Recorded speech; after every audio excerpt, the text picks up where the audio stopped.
So 3 tankers, including one that's Japanese owned, have crossed the Strait of Hormuz near on the Omani side, not on the Iranian side of the water. So I don't know what that means exactly. There's a lot of debate about what that means. They were hugging close to Oman's shore, a rare transit route as Iran maintains a chokehold on the key war-torn passageway. Before the war, about a fifth of global oil and liquefied natural gas passed through the strait. Thursday's passage of through 3 was notable because they sailed close to the Omani Peninsula to the south of the waterway on Thursday. The few vessels that have crossed the choke point since the start of the war have passed using an Iranian-approved route through its waters. On the other side, they've called it the Tehran toll booth. No other ships have been tracked not taking the Iranian corridor while crossing the strait in the last 3 weeks.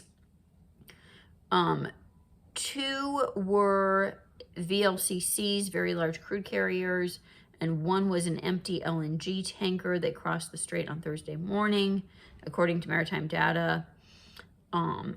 The one is the first LNG tanker to have crossed since March 1st, and it is jointly owned by a Japanese shipping company. So it's technically the first Japanese vessel to have exited the Gulf since the start of the war. It was empty, so I'm not sure what that means exactly. I mean, I know that it was empty, but I don't know exactly why that's important or why it was exiting or allowed to exit. And all 3 ships followed the route just off the Omani coastline and were currently stopped west of Oman, according to their signals. In the meantime, a French-owned container ship passed through the strait, and it's the first known transit by a major European shipping group since March 1st. And it was using a Maltese flag, and there have been allegations that basically the French government made a deal by not voting on the side of the Gulf states, and therefore now they're not considered Western leaning and pro-US. So that's the reason for that, or that's the allegation anyway. And then in the meantime, the Iranians and the Omanis are supposedly drafting a protocol to monitor transit through the strait.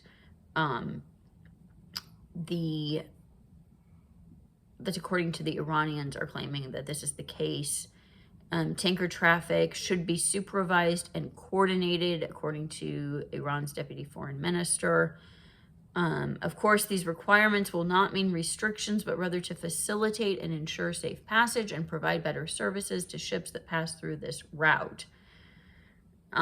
So that's the state of events now. So the number of ships that are being allowed through is higher than it's been in the last several weeks, but obviously clearly significantly lower, like almost 90% lower, I believe. So I think only like 10% of what was going through prior to the conflict starting on February 28th. So that's the update for April 3rd, April 4th.